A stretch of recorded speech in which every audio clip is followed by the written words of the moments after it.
기도합니다. 아멘. 우리 시간 함께 말씀 보도록 하겠습니다. 성경 말씀 시편 133편 1절에서 3절까지입니다. 시편 133편 1절에서 3절까지 말씀 보겠습니다.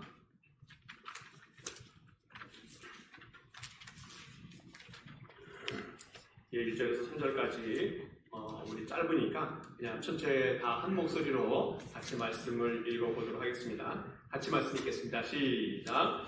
보라, 형제가 연합하여 동거함이 어찌 그리 선하고 아름다운 곳, 너희 있는 보배로운 기름이 수염 곧 아론의 수염에 흘러서 그의 옷깃까지 내림 같고 헬몬의 시슬이 시온의 산에서 내림 같도다. 거기서 여호와께서 복을 명하셨나니 곧 영생이로다. 아멘. 여러분에게 먼저 한번 질문 드려볼까요? 여러분은 언제 가장 행복한 시간이 되어집니까?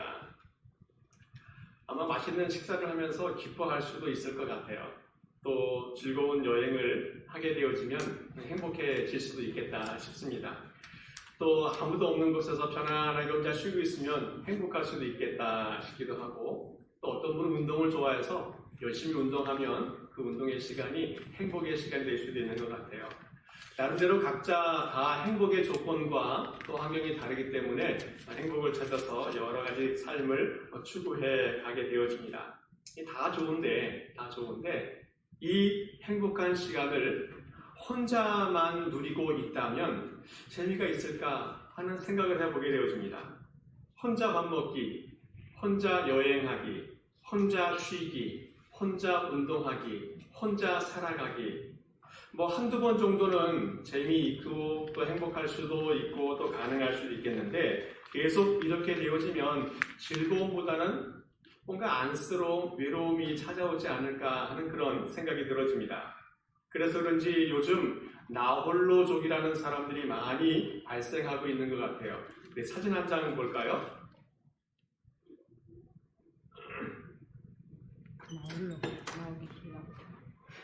예, 없나요? 예.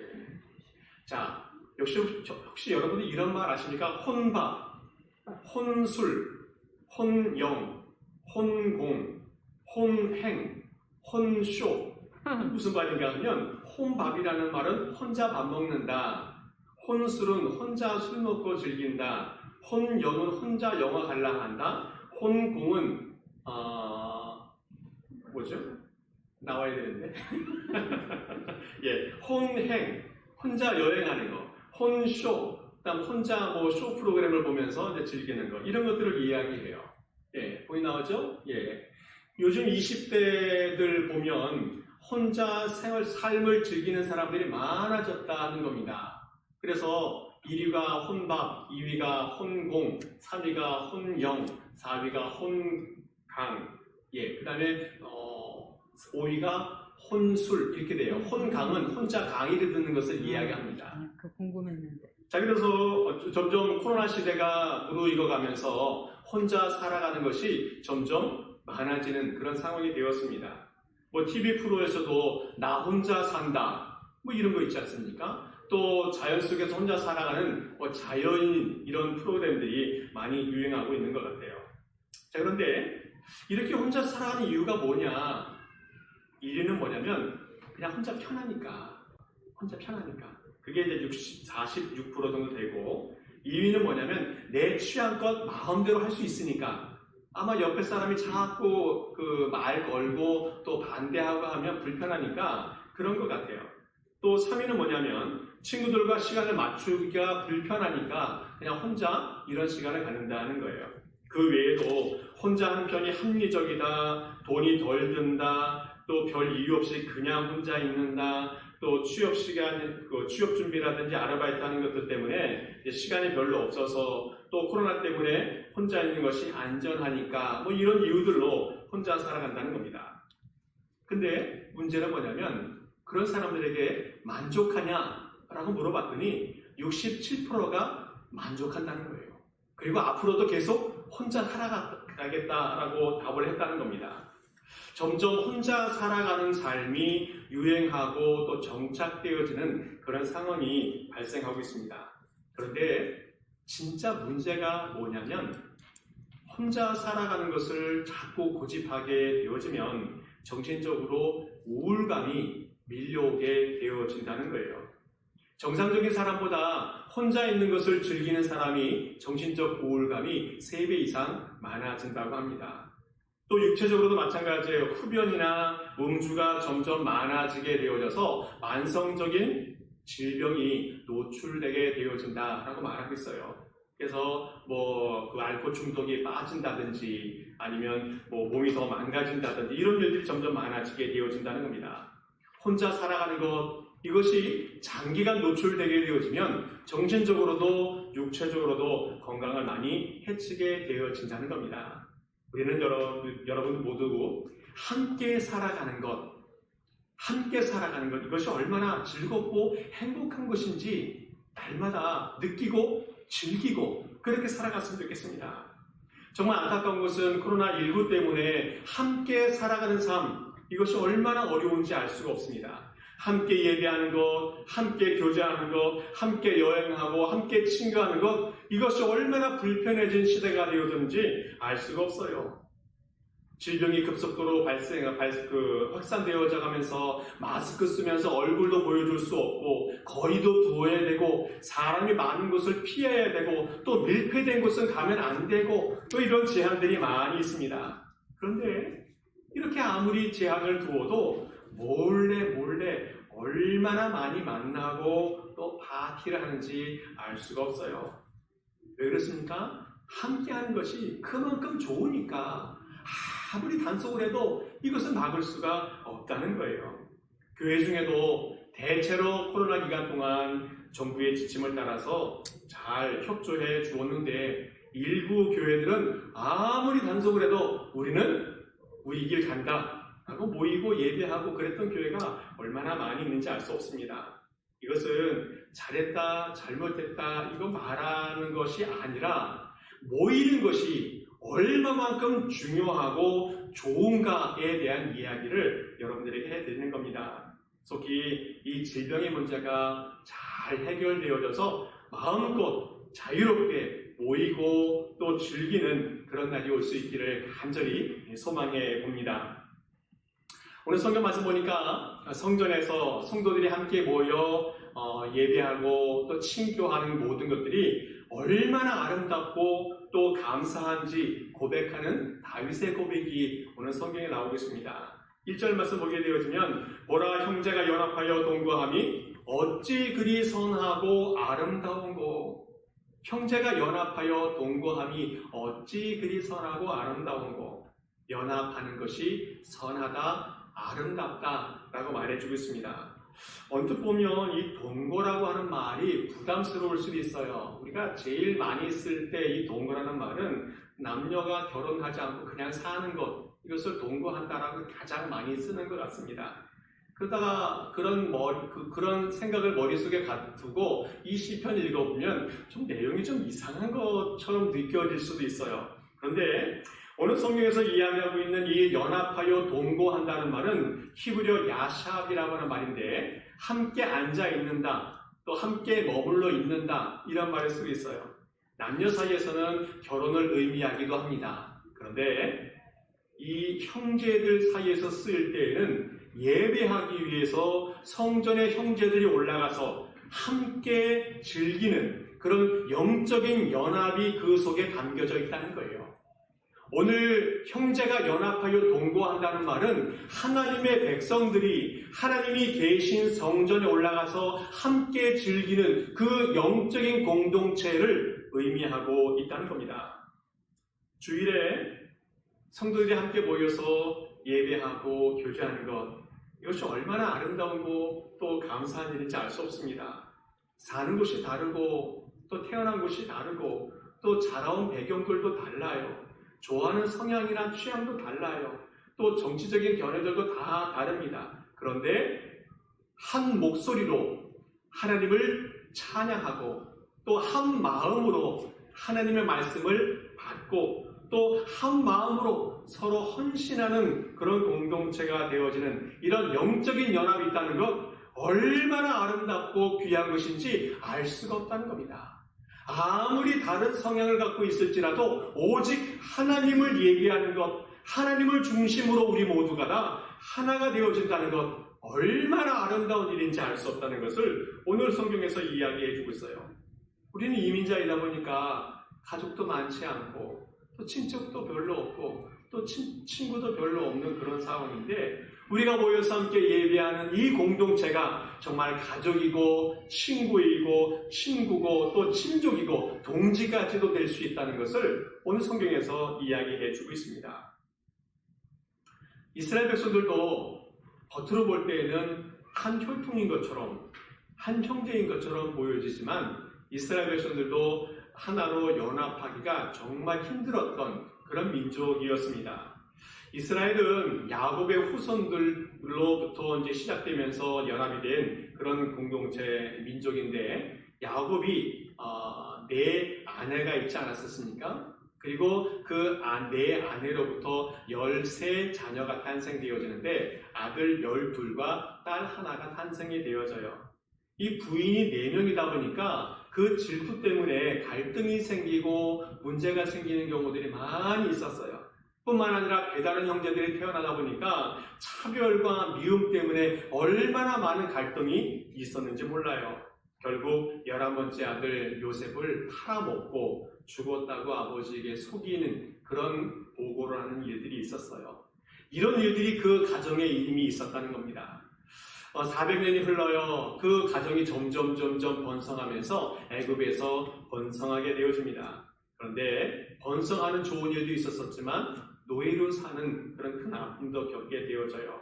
근데 감사하게도 하나님께서 이 백성을 선택하시고 사랑해 주셔서 모세를 들어서 이 이스라엘 사람들을 이집트에서 탈출하여 약속의 땅 가나안 땅까지 가게 되어집니다. 근데 그때 이스라엘 백성들만 가는 것이 아니라 수많은 잡족들이 함께 따라갔다라고 말하고 있어요.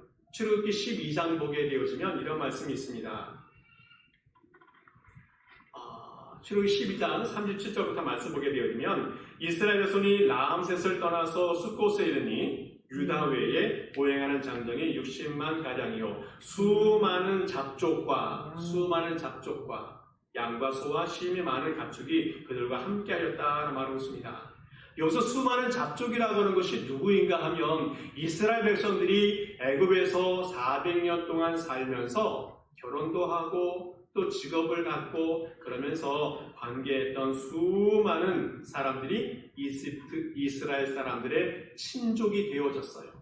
그리고 또 하나님께서 이스라엘 백성들을 구원하기 위해서 수많은 역사를 일으키고 기적을 일으키는 것을 보면서 정말 하나님이 살아계시다는 것을 알고 출애굽 때 함께 따라온 사람들이 있었다는 겁니다.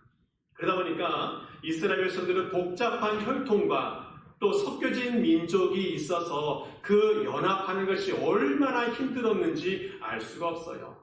그러나 하나가 될 수 있었던 이유가 있습니다.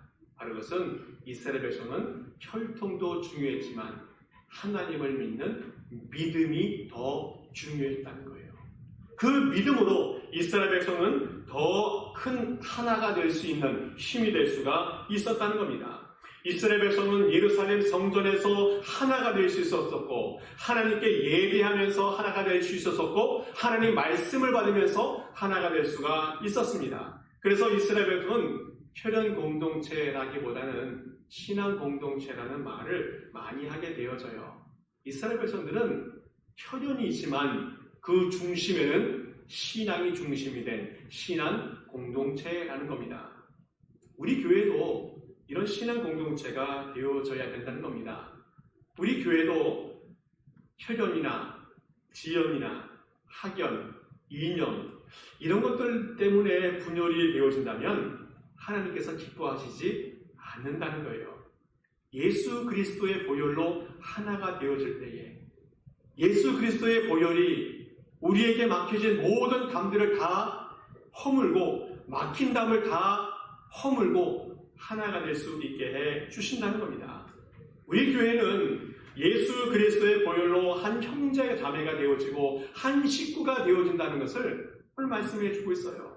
그래서 그 함께한 그 자체가 행복이 된다고 오늘 성경에서 말씀해 주고 있습니다. 우리 모든 성도님들 어떠한 형편에 처해 있든지 어떠한 삶을 살아왔든지 이 공동체 안에 들어왔을 때에는 모두가 다 하나님의 자녀이고 예수 그리스도의 보혈로 정결하게 된 한 형제 자매라는 것을, 한 식구라는 것을 깨닫고 이 안에서 하나님이 만들어주시는 수많은 행복들을 다 누려가는 모든 백성 될 수 있기를 간절히 축복합니다. 아멘. 오늘 성경 말씀 시편 133편을 보게 되어지면 제목이 이렇게 붙어 있어요. 성전에 올라가는 노래. 성전에 올라가는 노래. 이스라엘 백성들은 성전에 대한 애착이 좀 많이 있었던 것 같습니다. 이스라엘 백성은 1년에 3번 성전에 오르게 되어지는데 지난번에도 말씀드렸던 것처럼 무교절, 실칠절, 초막절 이 세 절기 때에는 하나님의 명령에 의해서 예루살렘 올라가서 제사를 드리게 되어져요. 의무적으로 가게 되어졌지만 그럼에도 불구하고 이스라엘 백성들 마음속에는 하나님 만나는 것에 대한 설레임이 있었어요. 예배를 드리는 것에 대한 감격이 있었어요. 그리고 오랜만에 친구나 또 친족들을 만나는 것에 대한 기쁨이 그 안에 있었어요. 그래서 하나님께 예배드리러 가는 그날 정말 수많은 기쁨들이 기다리고 있다는 사실을 깨닫고 정말 감격의 마음을 가지고 성전을 찾아 나갔다는 겁니다. 그리고 그 이후에 다윗도 성전에 대한 애착이 참 많았지 않습니까? 그래서 성전을 건축하고 싶었어요. 그런데 하나님이 허락하지 않아서 못합니다. 그러나 감사하게도 하나님께서 너희 아들 솔로몬에게 성전을 건축할 수 있는 기회를 주시겠다 말씀해 주셔서 감사한 마음을 가지고 그 아들이 성전을 건축할 수 있도록 수많은 물자들을 준비하는 것을 보게 되어집니다. 정말 금과 은과 실과 또 모든 그 돌과 또 나무 목재와 이런 것들을 준비하게 되어지는데 자신이 준비하기가 부족하다 보니까 아람 왕에게 부탁을 해요. 그리고 자기 부하들에게 부탁을 해요. 온 백성들에게 부탁을 해요. 그래서 이 다음 세대에 성전을 건축할 때 잘 건축할 수 있도록 협력해달라는 부탁을 하게 되어집니다. 결국 솔로몬이 왕이 되어서 성전을 건축을 하게 되어져요. 얼마나 감격적인 순간인지 모릅니다. 그래서 온 백성들이 모여서 하나님을 찬양하고 예배드리고 또 함께 모인 백성들이 잔치를 벌이고 또 선물을 주는 것을 보게 되어져요. 성경 보니까 역대하 7장에 보니까 이때 솔로몬 왕이 하나님께 드린 제물이 얼마만큼 많았는지 보여줘요. 소가 22,000마리, 소가 22,000마리, 또 양이 12만 마리, 양이 12만 마리. 솔로몬이 처음에 왕이 되었을 때에 하나님께 드린 제사가 1,000번제였어요. 그리고 이 1,000번제가 너무 귀해서 하나님이 기뻐하시고 그의 기도를 다 들어응답해 주실 만한 그 기도였는데 오늘 성전을 건축하고 드리는 이 제물은 그거에 비교도 안 될 만큼 많은 것을 하나님께 드리고 있다는 겁니다. 그런데 이 모든 소와 양들을 혼자 하나님께 드리고 먹은 것이 아니라 성전을 건축한 후에 2주 동안 낙성식을 하게 되어져요.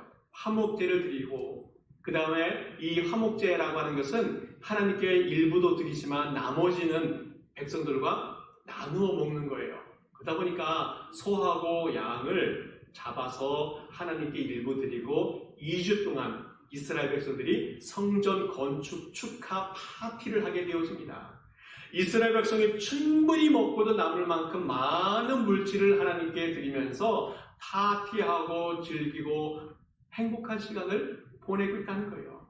이스라엘 백성들이 모이는 것이 얼마나 즐거웠고 또 모였을 때 얼마나 아름다운 모습을 보여주었는지 알 수가 없어요. 또한 안타깝게도 그 이후에 이스라엘의 범죄로 인해서 성전이 많이 파괴되어지고 바벨론 포로가 되어집니다. 바벨론에 잡혀간 이 포로들이 예배드릴 장소가 없어서 마음에 한탄을 하면서 바벨론 강가에 모여서 3, 4, 5 예배드리고 또 기도하고 눈물로 하나님께 간구하는 그런 모습이 예언서에 나와요. 성전이 사라져버린 슬픔, 성전을 잃어버린 그 아쉬움, 이런 것들을 노래하는 그런 이스라엘 백성들의 모습이 나와요. 감사하게도 70년 후에 이스라엘 백성들이 다시 본국에 돌아갑니다. 안타깝게도 성전은 다 파괴가 되어졌어요. 성전은 없어요. 그러나 성전이 망가진 그 자리에 모여서 하나님의 영광을 찬양하고 또 하나님께 감사를 드리고 또 우리를 회복하신 하나님께 찬양을 드리는 이스라엘 백성들의 모습이 나오고 있습니다. 성전이 있든 없든 또 그 자리에서 떠나 있든 오직 하나님을 믿는 그 믿음 가지고 기뻐하고 감사하고 하나님 중심으로 살아갔던 이스라엘 백성들의 모습이 여기에 나오고 있다는 겁니다.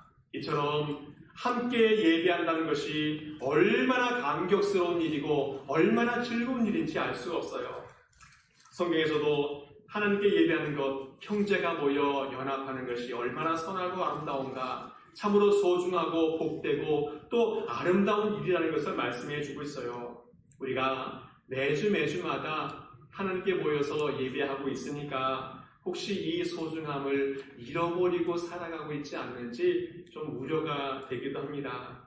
매 시간마다 우리는 예배 드릴 때에 정말 간절한 마음으로 말씀을 받고 또 감격의 마음으로 기도와 찬양을 드리는 우리 성도들이 될 수 있길 바랍니다. 찬양할 때도 열정적으로 찬양하면서 주님의 이름을 높여드리고 우리 속에 감격이 가득 채워지는 그런 예배자가 되어질 수 있기를 축복합니다.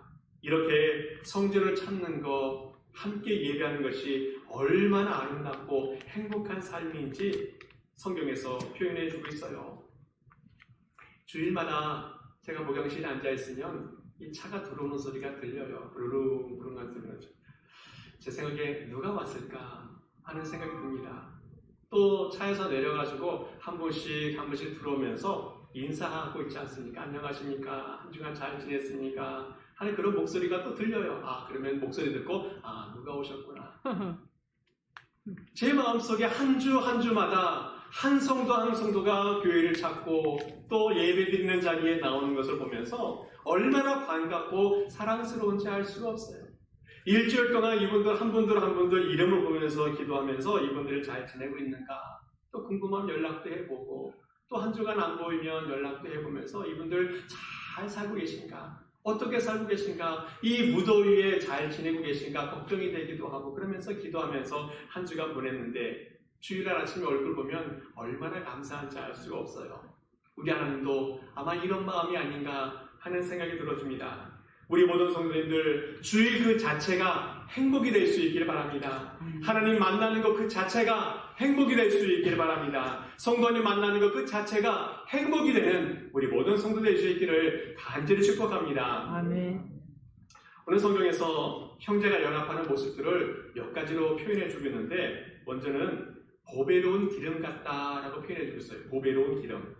2절 말씀 보니까 머리에 있는 보배로운 기름이 수염 곧 아론의 수염에 흘려서 그의 옷깃까지 내림 같다라고 말하고 있습니다. 오늘 여기서 성도들의 연합이 아름다운 보배로운 기름 같다라고 말하고 있는데 이 제사장의 머리에 기름을 뿌린 것이 쭉 흘러내려서 수염을 타고 또 옷을 쭉 타고 내려서 옷 끝까지 흠뻑 적시는 그런 모습을 이야기해 주고 있어요. 이것은 무엇을 이야기하는가 하면 출애굽기 30장 보게 되어지면 하나님께서 모세를 통해서 아론을 세우고 제사장으로 세우는 제사장 위임식 이야기가 나옵니다. 그때 먼저 명령한 것이 뭐냐면 아름다운 향기 나는 향수를 먼저 제조해라 라고 명령합니다. 그래서 몰약, 향기로운 육개, 또 향기로운 창포, 계피, 감람기름 이런 것들을 가지고 감람유를 만듭니다. 그리고 그 기름을 가지고 성전과 성막에 뿌리고 또 제사장과 또 그 아들들에게 기름을 바르게 되어져요. 그 목적이 뭡니까? 먼저는 그 제사장들을 거룩하게 하는 거예요. 거룩하게. 그리고 또 하나는 제사장 직분을 잘 감당하게 하기 위해서 그렇게 기름을 바르게 되어진다는 겁니다. 오늘 아론은 거룩한 제사장이 되었다는 거예요. 그것은 거룩한 사람이 되었다는 것과 그 사람이 거룩한 삶을 살게 한다라고 하는 의미가 그 가운데 담겨져 있어요. 이 말씀은 무엇인가 하면 형제가 연합하여 동거하는 모습이 무엇인가 하면 거룩한 제사장이 되었던 것처럼 우리들도 거룩한 사람이 되어진다는 것과 살아가는 모든 삶이 거룩한 사역이 되어진다는 것을 상징적으로 보여주고 있어요. 우리 모임 그 자체가 거룩하다는 겁니다. 그리고 우리가 모여서 행하는 모든 사역들이 다 거룩해진다는 것을 오늘 성경에서 이야기해 주고 있어요. 이것이 바로 우리에게 큰 유익이 되어지고 기쁨이 되어진다는 겁니다.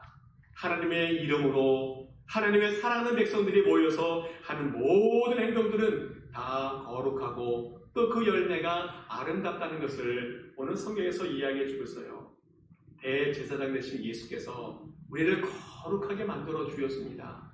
우리를 정결하게 만들어 주었습니다. 뿐만 아니라 성령의 기름을 통해서 우리를 다 씻어 주셨어요. 또 우리를 새롭게 해 주셨습니다. 그래서 우리 교회 공동체는 인간의 어떤 모임과 같이 친목단체나 인간의 어떤 목적을 위해서 모이는 것이 아니라 예수 그리스도를 중심으로 모이고 또 성령의 기름 부음을 통해서 모이는 그런 공동체가 되어서 날마다 거룩하고 하는 사역이 거룩한 그런 공동체가 되어졌다는 겁니다. 우리 모든 성도님들 이 자리에 모여서 아론의 그 기름이 흘러나는 것처럼 우리 모든 성도님들의 삶이 거룩해지고 하는 일들마다 거룩이 나타나는 그런 복된 인생이 될 수 있기를 축복합니다. 아멘. 또 하나 여기 아름다운 모습을 또 하나 보여주는 것이 뭐냐면 헐몬산의 이슬 같다라고 말하고 있어요. 3절 말씀 보면 헐몬의 이슬이 시온의 산에서 내림 같도다라고 말하고 있습니다. 이 헐몬산이라는 것은 이스라엘 북부에 있는데 가장 높은 산 중에 하나입니다. 높이가 2,700m가 좀 넘는다고 해요. 그래서 그곳에는 만년설이 있습니다. 그래서 눈과 비와 또 이슬이 맺힐 때마다 그곳에서 물이 졸졸졸졸 흘러나온다는 거예요. 그래서 그 물이 이스라엘 지도를 보게 되어지면 맨 위에 갈릴리 호수가 있고 또 그 요단강이 있어서 쭉 물줄기가 흘러내리고 마지막에는 사해가 있어요. 이 모든 강물과 또 호수는 이 헐몬산에서 흘러나오는 그 이슬, 눈과 비가 흘러내려서 그것을 다 형성하게 되어진다는 겁니다. 헐몬산에서 시작한 그 물줄기가 갈릴리 호수를 만들었어요. 갈릴리 호수가 얼마나 풍성하면 크고 웅장하면 바다다라고 말하기도 합니다. 그리고 그 헐몬산의 물이 갈릴리 호수를 지나가지고 요단강으로 줄줄줄줄 흘러내려가요.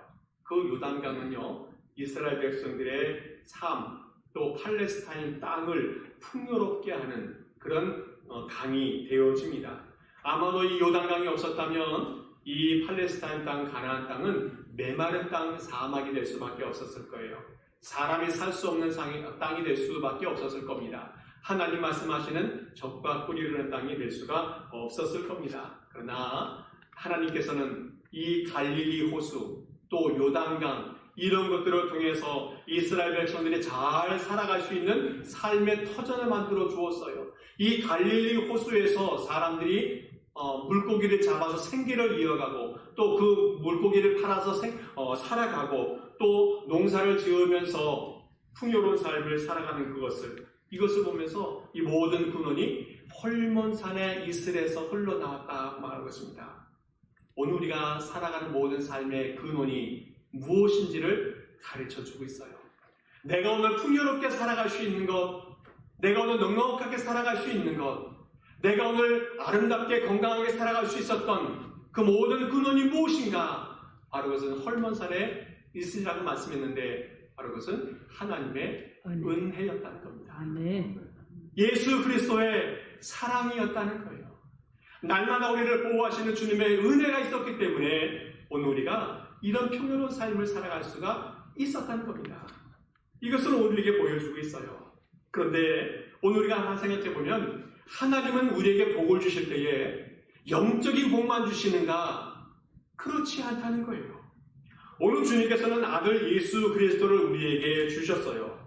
그리고 아들을 통해서 우리에게 영적인 축복을 주셨는데 영적인 축복으로 끝나는 것이 아니라 우리 주님은 우리에게 필요한 모든 것을 다 공급해 주신다 말씀해 주고 있어요.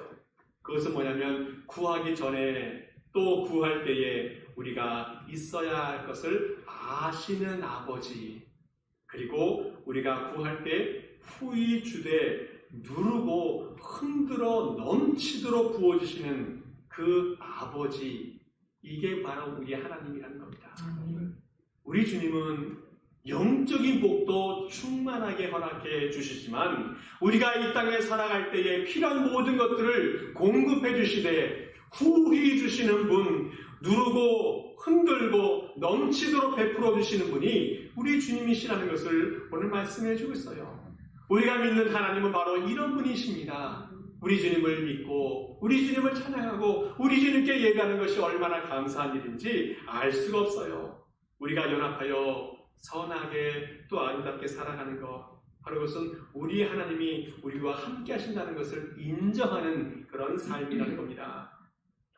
하나님 백성들이 서로 연합하고 동거하고 아껴주고 살아가는 것, 이것은 메마른 땅에 물줄기 같은 그 이슬이 내리게 하는 행위라는 것을 오늘 말씀해 주고 있어요.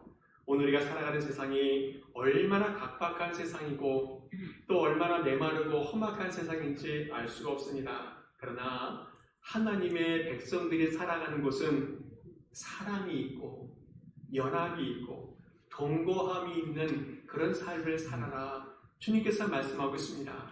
또 하나님의 백성이 살아가는 것은 메마른 땅일지라도 하나님의 강이 흘러서 놀라운 역사가 일어나는 그런 삶을 살아라, 주님께서 말씀하고 있어요. 그래서 이 땅이 풍요로워지고 넉넉한 삶을 만들어가는 그런 인생을 살아라, 주님께서 말씀해 주고 있습니다. 우리 모든 성도님들의 살아가는 모든 삶은 은혜의 물줄기가 흘러내려서 우리 공동체로부터 온 세상 곳에 곳곳마다 하나님의 은혜가 넘치는 그런 축복된 삶을 살아가는 우리 모든 성도될 수 있기를 간절히 축복합니다. 아멘. 하나님은 이렇게 살아가는 사람에게 축복해 주고 있어요. 어떤 축복을 주냐면 마지막 보면 영생을 주시겠다 말씀하고 있습니다. 영생을 주시겠다. 이 성경 그 마지막 후반절에 보게 되어지면 거기서 여호와께서 복을 명령하셨으니 곧 영생이로다 말씀하고 있습니다. 이 거기서가 어디냐? 거기서가 그것은 형제가 연합하여 동거하는 그곳을 이야기해요. 예배하는 곳, 사랑이 있는 곳, 연합이 있는 곳, 협력이 있는 곳, 배려가 있는 곳, 그것을 이야기합니다. 예수 그리스도의 이름으로 모여 예배하는 우리 교회, 이곳을 이야기합니다. 이곳에 있는 모든 사람들에게 여호와께서 복을 명령하셨느니 곧 영생이로다 말씀하고 있습니다. 하나님 말씀하십니다. 형제가 연합하여 살아가는 그 사람들에게 하나님이 영생의 축복을 주신다 말씀하고 있습니다. 영생은 두 가지예요. 첫째는 예수 그리스도입니다. 예수 그리스도. 영생은 곧 유일하신 참 하나님, 그가 보내신 자 예수 그리스도를 아는 것이다. 또 예수께서 말씀하십니다. 요한복음 14장에 예수께서 나는 곧 길이요 진리요 생명이니 나로 말미암지 않고는 아버지께로 올 자가 없느니라. 영생은 바로 예수 그리스도를 이야기해요. 또 하나 영생은 뭐냐면 사랑하는 삶을 이야기합니다. 고린도전서 13장 보면 사랑은 언제까지나 떨어지지 아니하나 예언도 패하고 방언도 그치고 지식도 패하리라. 사랑은 영원하다는 겁니다. 영적인 지식, 영적인 능력, 이것도 중요합니다. 그러나 천국에는 필요가 없어요. 오직 천국에는 사랑하는 삶만 남아있습니다. 하나님 사랑하는 것, 형제들 사랑하는 것, 이것들만 남아있어요. 오늘 우리는 이 땅에서 영원한 그 삶, 사랑의 삶을 추구하고 또 누리며 사랑하는 성도가 될 수 있게 축복합니다. 말씀을 정리합니다. 오늘 본문에서 형제가 연합한다, 그리고 그것이 아름답다라고 말씀하고 있습니다. 오늘 성경에서 이야기하고 있는 이 형제가 연합하는 것, 그것은 대제사장 아론이 거룩해진 것처럼 이 연합의 모임을 통해서 우리가 거룩해진다고 말씀하고 있어요.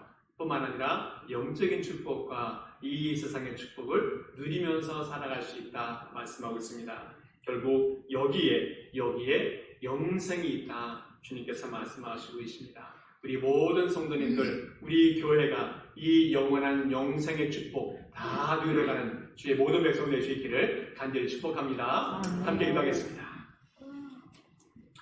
하나님 아버지 감사합니다. 매주마다 주님의 전을